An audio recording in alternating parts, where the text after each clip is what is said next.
سونا آیا آیا آیا سونا آیا سونا آیا آیا آیا۔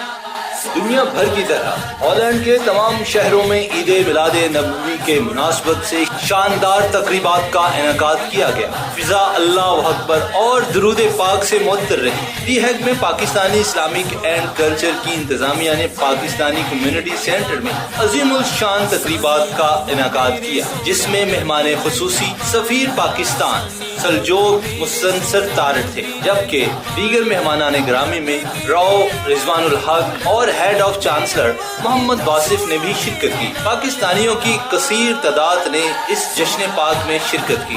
سینٹر کے صدر عامر یوسف نے مہمانوں کا خیر مقدم کیا۔ مقامی نعت خوانوں اور شعراء نے نعتیہ کلام عقیدت و احترام سے پیش کیا۔ پاکستانی سفیر نے جشن عید میلاد نبوی کی مناسبت سے پاکستانیوں کو مبارکباد پیش کی اور پاکستان میں سیلاب کی تباہ کاریوں کا ذکر کرتے ہوئے پاکستانی کمیونٹی سے عطیات کی اپیل کی اور ہالینڈ میں پاکستانی کمیونٹی کی تعریف کی اور کہا کہ آپ لوگوں نے ہمیشہ مصیبت کی گھڑی میں ہم وطنوں کی مدد کی۔ Pakistan Islamic and culture centre کے خطیب حافظ غلام مصطفیٰ نقش بندی نے خطاب کرتے ہوئے کہا کہ اللہ تعالیٰ نے حضور پاک کو تمام جہانوں کے لیے رحمت للعالمین بنا کر بھیجا اور ہمیں اپنی عملی زندگی میں سیرت نبوی پر عمل پیرا ہونا چاہیے۔ کیمرہ مین محمد آصف کے ساتھ راجہ فاروق، دی ہیگ، ہالینڈ۔